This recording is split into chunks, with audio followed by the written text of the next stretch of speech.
कर्नाटक में अगले साल की शुरुआत में विधानसभा चुनाव का ऐलान हो सकता है। राज्य में बीजेपी और कांग्रेस के बीच मुख्य मुकाबला माना जा रहा है।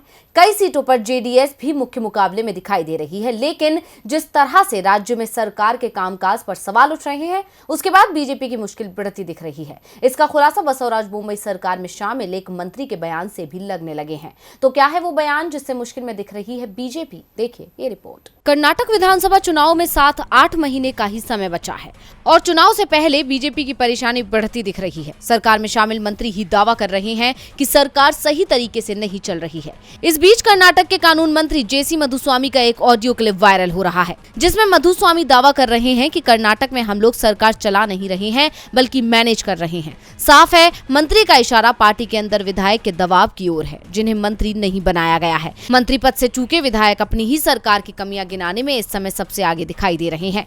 इसके अलावा कई मंत्री भी बोम्मई सरकार के खिलाफ समय समय पर मोर्चा खोलते दिखाई दे रहे हैं।